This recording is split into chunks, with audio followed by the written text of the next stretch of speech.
తెలుగు రాష్ట్రాల్లో థియేటర్లు మూసివేయబోతున్నాయన్న వార్తల నేపథ్యంలో నిర్మాత ఎస్కేఎన్ తన అభిప్రాయాలను వెల్లడించారు. టికెట్ ధరలు, ఓటీటీల ప్రభావం వంటి అంశాలపై ఆయన వివరించారు.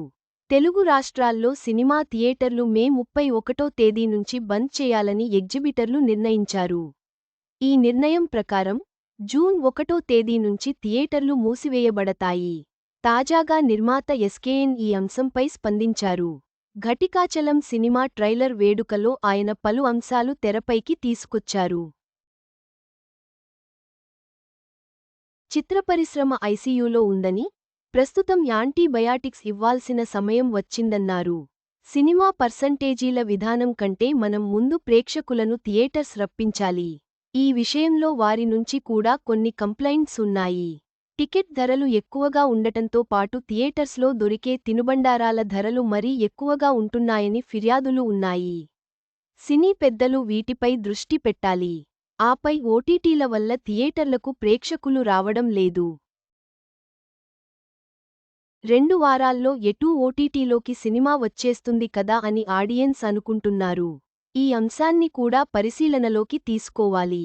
ఉదయం ఆటకు వచ్చే ఆడియన్స్ భారీగా తగ్గిపోతున్నారు. కేవలం ఈవెనింగ్ షో, వీకెండ్స్లలో మాత్రమే ప్రేక్షకులు థియేటర్స్కు బాగా వస్తున్నారు. ఈ విషయాన్ని గుర్తించి మామూలు రోజుల్లో టికెట్ ధరలు తగ్గించడం, వీకెండ్స్లో ధరలు పెంచడం వంటి విధానంపై ఆలోచన చేస్తే బెటర్ అనుకుంటున్నాను.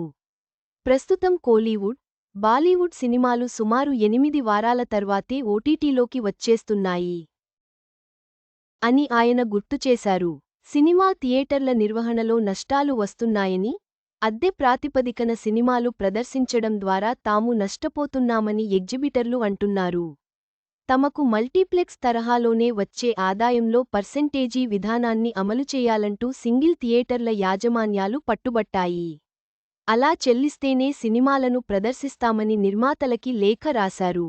ఈ సమస్యను పరిష్కరించడానికి తెలుగు ఫిల్మ్ ఛాంబర్లో ఎగ్జిబిటర్లు, డిస్ట్రిబ్యూటర్లు, నిర్మాతల మధ్య చర్చలు జరుగుతున్నాయి. అలా పర్సెంటేజీలు పెంచుకుంటూ పోతే సినిమా పరిశ్రమకు నష్టం వాటిల్లుతుందని ఎస్కేఎన్ అభిప్రాయపడ్డారు. సినిమా పరిశ్రమను కాపాడుకోవడానికి, ప్రేక్షకుల అభిప్రాయాలను పరిగణనలోకి తీసుకుని, టికెట్ ధరలు మరియు థియేటర్ నిర్వహణలో మార్పులు తీసుకురావడం అవసరం అని ఎస్కేఎన్ అభిప్రాయపడ్డారు.